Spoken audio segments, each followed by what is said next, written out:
Sawuli yakoze ingene yahoneje abahamagara imizimu n'abamenyi mu gihugu. Iyi gitumye ugomba kunta mu mutego kugira ngo unyicishe. Sawuli amubwira Uhoraho ati murahiye Uhoraho kuhoraho kagira ico uzoba. Umupfumukazi aramubaza ati ugomba ko nkuzurira nde? Mubazi nzurira Samweli. Umupfumukazi abonye Samweli aturubuku n'ijwi rirenga abaza Sawuli atubeshe iki? Rega niwe Sawuli. Umwami aramwishura ati humura mbagira ico ubonye. Umupfumukazi aramwishura ati mbonye igisa n'imana kiduga mw'ikuzimu. Sawuli aramubaza ati gisa gite? Nawe ati hariko haraduga umutama kandi yambaye igikwemu. Maze Sawuli aca amenya ko ari Samweli, akubita inkoro hasi aramunamira. Nuko Samweli abaza Sawuli ati niki gitumye uza ukanzura? Sawuli aramwishura ati nuko ndi mu magorwa ko Abafilisitiya baje kuntera kandi Imana ikaba yarantaye ataco ikinishura, ari mu buryo mubo ivugisha canke mu nzozi. Ico kinteye guhamagara menyeshe ico ngiye gukora. Samweli aramwishura ati wimara iki? Uhoraho yakuretse agahinduka umwasi wawe. Uhoraho avuye nk'uko yari yabivugiye muri jewe, akunyeza ingoma ayihaye mugenzi wa Dawidi. Tumviye Uhoraho umushyitsi n'aya majambo y'Imana.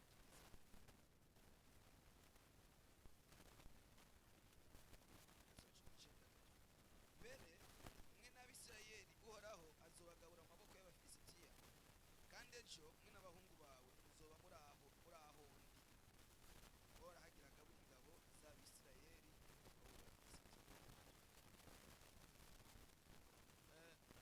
aya majambo ikiziriko nshaka ko tuwusegura uyu munsi, ikiziriko c'abapfumu canke niba ubuzima bwawe waragiye ku mupfumu, ufise ikiziriko kigukurikirana abadayimoni bagushize, uyu munsi turagisha uzi Jesse na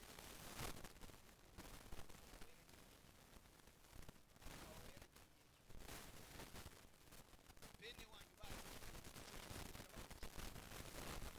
mbese iki kintu Sawuli yakoze cyakwegeye igihugu cose ibibazo, cyakwegeye igihugu cose ingorane.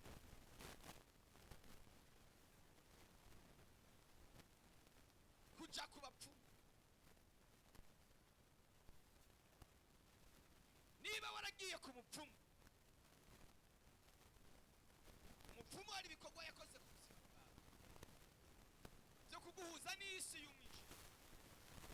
Nimba mama wawe yaragiye ku mupfumu agutwaye inda, nimba mama wawe yaragiye ku mupfumu ariko akonsa, nimba mama wawe yaragiye ku mupfumu, ico gikorwa yakoze carabaye transfert muri wewe. Iyo mivumo yarabaye transfer muri wewe, uyu munsi turayica mu izina rya Yesu. Ubuzima bwawe buri mu kaga kubera imiryango yanyu yagiye kuraguza no guterekera, baterekereye izindi mana.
turagomba twiyamure ibyo bintu wowe wakoze, ibyo bintu byo kujya ku bapfumu we wakoze, ibyo bintu papa wawe yakoze byo kujya ku bapfumu, ibyo bintu mama wawe yakoze byo kujya ku bapfumu, icyo kiziriko kikibakurikirana cy'imizimu abapfumu babahamagariye, abarozi babahamagariye, turagomba uyu munsi tugice mu izina rya Yesu.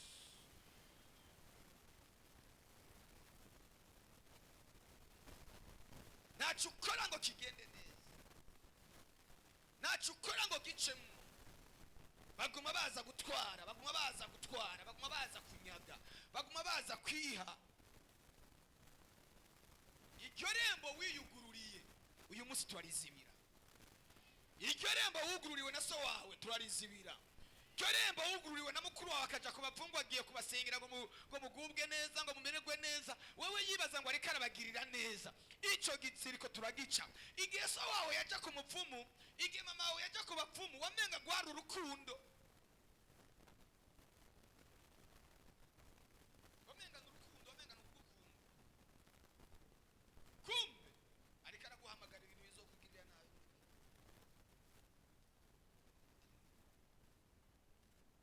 kubera yuko ibyo so wawe na mama wawe bajana, amasezerano bari barakoze, ibyo bajana kw'abo bapfumu ntabwo ubu bigihari mu muryango. bajana inka, bajana intama, bajana inkoko, bajana impene. muracyabifise bavuga rero ngo uruziga rwaraciwe, baraza kwiha. ayo masezerano yari yarabaye hagati yabo ntabwo yakuweho. ibyo bahora baza gutora n'ubu baguma baza gutora, biha muri twa tundi ukora, biha muri twa tundi uhembwa, biha muri twa tundi. uzi ko hariho umuntu buri kwezi ategereza kuba ikibazo mu muryango wabo. buri kwezi uko ukwezi guheze baragereranya uronsa amafaranga mu muryango akacaba ikintu, muri famiye wawe akacaba ikintu, iyo upfuka agacaba ikibazo kiza gutora, kuko nta yindi nzira boza gutoramo, nta yindi shome n'imwe ihari bashobora gucamo. bategerezwa kuza kwiha. uhembwe baba babibonye, ucuruje baba babibonye, urimye baba babibonye, kuko bari bafise imishuzo babaha, nabo baraza kwiha iyo ukwezi guheze. uyu munsi icyo kiziriko gicike cy'abapfumu mu izina rya Yesu. muri systeme satanike z'ikuzimu ntibasubire kukurokariza, ntibasubire kukubona, ntibasubire kubona ishusho yawe, ntibasubire kubona isura yawe, ntibasubire kubona umwambaro wawe.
Bwana Yesu asifiwe.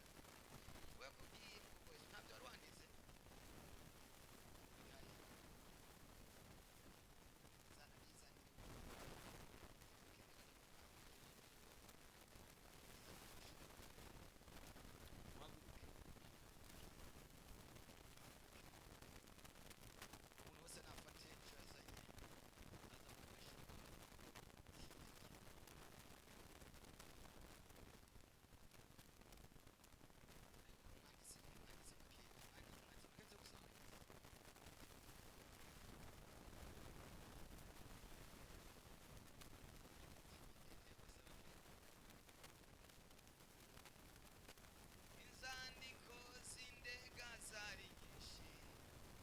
Babuloni yose yamenye izina ryanjye, ariko nyuma yo gupfa kwe amaraso ye yamuyeho urubanza. Inzandiko z'indega zari nyinshi, Babuloni yose yamenye izina ryanjye.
Inzandiko z'indega zari nyinshi, Babuloni yose yamenye izina ryanjye,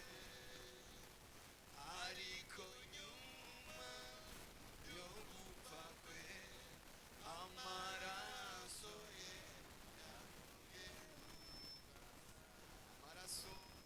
amaraso yamenetse yamuyeho urubanza.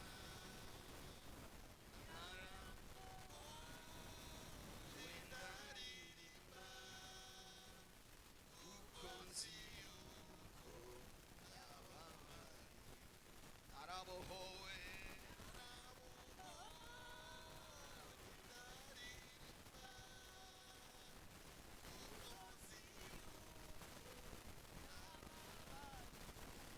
Umviriza wa musozi we nkwibwiriye, bwira uwo murozi cy'urwibutso, zogaruka nje kukubwira ko yangiriye neza. Zogaruka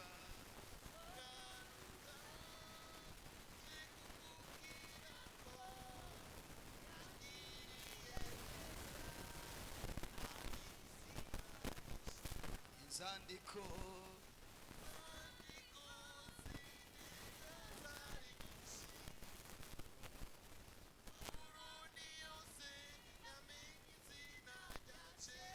ariko nyuma yo gupfa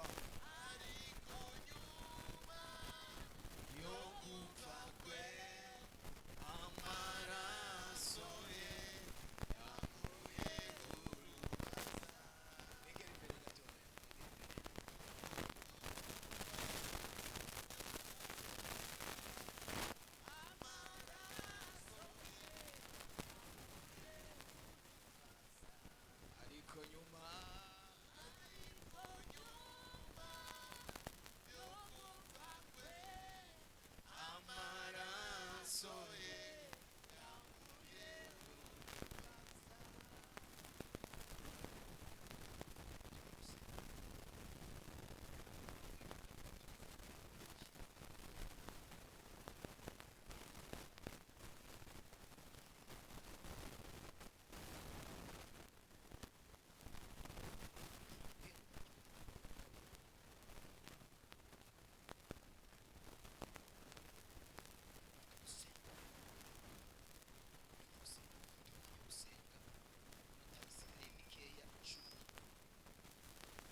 bose nibaza ko wakizanye. Turakeneye ko kuwa mbere hazo harimo abantu baza bariko barashima Imana, kuwa Mungu hazo harimo abantu bariko barashima Imana, ejo kuwa gatanu hazo harimo abantu bariko barashima Imana ku vy'Imana yabakoreye mu izina rya Yesu.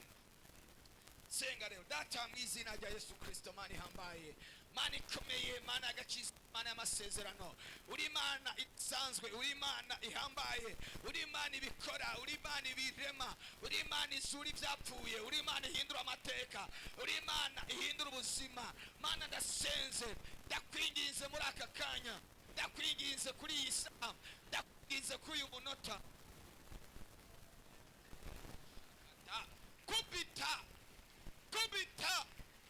kubita mucijo, kubita mena. Nta mahoro yaguhaye, nta mahoro yaguhaye. Iyi ni saa yo guhonya. Turi ku kiziriko cyo gusambura imyuka y'abarozi. Sambura ibyo bintu byabaye ku buzima bwawe, sambura ibyo biziriko, kubita mena. Rateketelebo shantala mini yabo biteketaya mu izina rya Yesu Kristo. Mana mu izina rya Yesu Kristo, senga ndumva ari kiriko kirakoreka, senga ndumva ari ikintu kiriko kirakoreka. Mana ibibazo twazanye imbere yawe, aba bantu twazanye imbere yawe, mu izina rya Yesu Kristo turabashwanyaguje. Imigambi turayishwanyaguje, imikorere yabo turayishwanyaguje mu miryango iwacu. Kubita ibyo batuvuzeko, kubita sambura ibyo batwatuyeko. Mana mu izina rya Yesu turasambuye, turasambuye. Letelebo izina rya Yesu. Raba havuye indirimbo ku musaraba, nakuye indirimbo ku musaraba, nakuye amashimwe. Aba bantu ndakeneye intahe, intahe zizengereza abantu.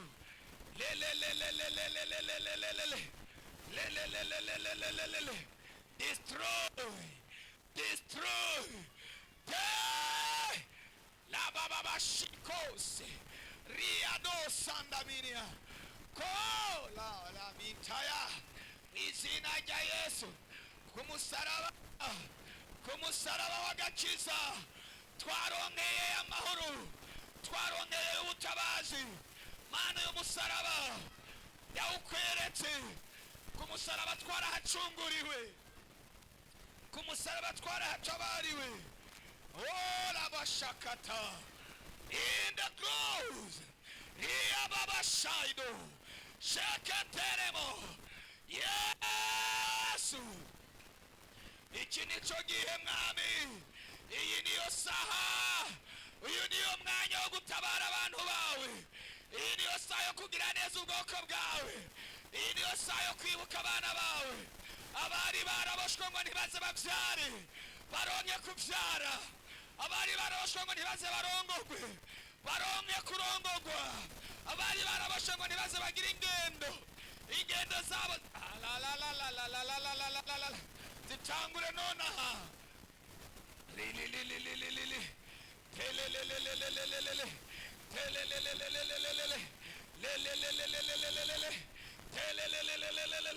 Kwa jina la Yesu. Yego bariko barakurekura abo bazimu, bariko barakurekura abo bazimu. Hari ibimenyetso byo kubohoka biriko biraba mu buzima bwawe. Haya baba iyo murozi biramusubiyeko, byagukoreye biramusubiyeko, byagukoreye biramusubiyeko, byagukoreye biramusubiyeko. Arishwe, aramenaguritse. Hari abantu bombe ibimenyetso.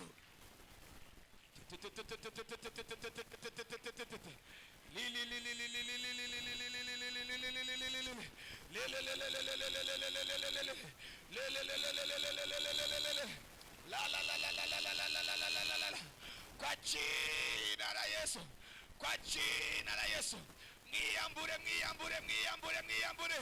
Kubitiyo mupfumu, kubitiyo murozi, kubitiyo murozi, kubitiyo mupfumu, kubitiyo pepu, kubitiyo daimoni, kubitiyo jini, kubitiyo murozi. Honda, honda, pomora, shwanyagura. Halalalalalala, halalalalalala, halalalalalala.